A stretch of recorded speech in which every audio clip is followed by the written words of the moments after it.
আসসালামু আলাইকুম। আজকে আমি গরুর মাংসের বিরিয়ানি রান্না করে দেখাবো। এখানে পরিমাণ মতো তেল দিয়ে এবং পেঁয়াজ কুচি, কিছু গোটা গরম মশলা দিয়ে তেলের সাথে নেড়েচেড়ে একটা ফ্লেভার আসা পর্যন্ত অপেক্ষা করব। এখানে দিয়ে দিলাম পরিমাণ মতো লবণ। মাংস এবং চাল অনুযায়ী আমার লবণটা অ্যাড করতে হবে। তবে লবণটা এই অবস্থায় দিলে পেঁয়াজের কালারটা তাড়াতাড়ি চলে আসে। এটাও একটা রান্নার টিপস। আমার পেঁয়াজটা যখন হালকা ব্রাউন হয়ে আসলো তখন আমি এড করে দিলাম আদা রসুন ব্লেন্ড।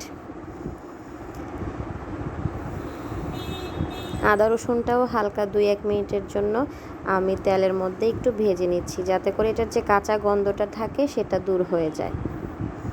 এভাবে ভেজে নিলে মশলার যে কাঁচা দুর্গন্ধ সেটা আর থাকে না, এটা থেকে সুন্দর একটা গ্রান বের হয়ে আসে।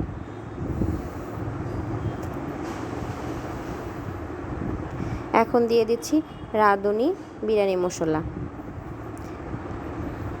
রাঁধুনি বিরিয়ানি মশলাটাও আমি এখানে তেলের সাথে ভালো করে মিশিয়ে 2-1 মিনিটের জন্য কষিয়ে নিব। মশলা কষানোর উপরই তরকারি বা যেই কোনো কিছু রান্নার স্বাদ ডিপেন্ড করে। 1 কাপ পরিমাণ গরম পানি দিয়ে আমি এই মশলাটাকে ভালো করে কষিয়ে নিব, যাতে এর মধ্যে কোনো কাঁচা গন্ধ না থাকে। যখন আমার মশলাটা কষানো হয়ে গেল, চারপাশে একটু তেল তেল ভাব চলে আসলো, তখন আমি অ্যাড করে দিলাম গরুর মাংস। গরুর মাংসগুলো যার যার পছন্দ অনুযায়ী কেটে ছোট বা বড় আকৃতি করে নিতে পারবেন, তবে আমি আজকে বেশি ছোট না, একটু মিডিয়াম সাইজ করে নিয়েছি। এখন মশলাটার সাথে গরু মাংসটা ভালো করে নেড়েচেড়ে মিশিয়ে নিব, যাতে সবগুলো গরু মাংসের মধ্যে মশলাটা ভালো করে মিশে যায়।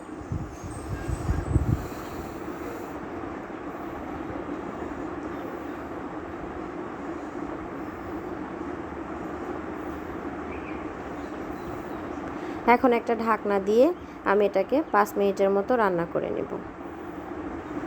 তবে এর আগে আমি একটু গুঁড়ো মরিচ দিয়ে নিলাম। মরিচের পরিমাণটা যার যার টেস্ট অনুযায়ী আমি মরিচটা এটার সাথে মিশিয়ে দিচ্ছি। চাইলে এখানে কাঁচামরিচ, গুঁড়ো মরিচ আরও বেশি পরিমাণে ব্যবহার করতে পারেন যারা ঝাল খেতে পছন্দ করেন। এটা থেকে মোটামুটি অনেকটুকু পানি উঠে গেছে। তারপর আমি মাঝখানে 1 কাপ গরম পানি অ্যাড করে নিয়েছিলাম। সেই 1 কাপ পানি এবং যতটুকু পানি উঠেছে তার মধ্যেই মাংসটাকে ভালো করে কষিয়ে মিডিয়াম আঁচে রেখে আমি রান্না করে নিলাম।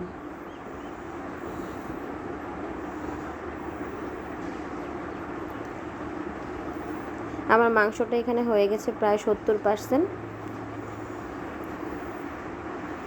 আমি কয়েকটা আলু আগে থেকে ভাপিয়ে রেখেছিলাম, হালকা লবণ দিয়ে ভাপিয়ে রেখেছিলাম। এখন আমি আলুটা এখানে অ্যাড করে দিলাম। আলুটা 2-3 মিনিট মাংসর এবং মশলাগুলোর সাথে একটু নেড়েচেড়ে কষিয়ে নিচ্ছি, যাতে আলুর মধ্যেও যেই মশলার ফ্লেভারটা সেটা চলে আসে। আলুটা বিরিয়ানির মধ্যে আমার খেতে ভালো লাগে, সেজন্য আমি অ্যাড করেছি। এটা যার যার পছন্দ অনুযায়ী চাইলে দিতে পারেন, না চাইলে নাও দিতে পারেন। এখন অ্যাড করে দিব আমি এখানে পোলার চাল। আমি মাংস যতটুকু নিয়েছি চালও ততটুকুই নিয়েছি, কম বেশি বাড়িয়ে কমিয়ে নিতে পারেন। চালটাকে আমি মাংসের সাথে নেড়েচেড়ে মশলাটার সাথেও একটু ভেজে নিব, চালটা যাতে একটু ভাজা ভাজা হয়।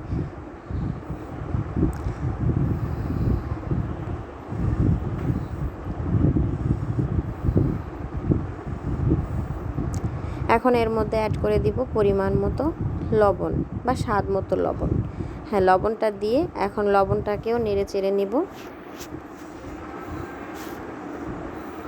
যাতে সব জায়গায় লবণটা ভালো করে লেগে যায়।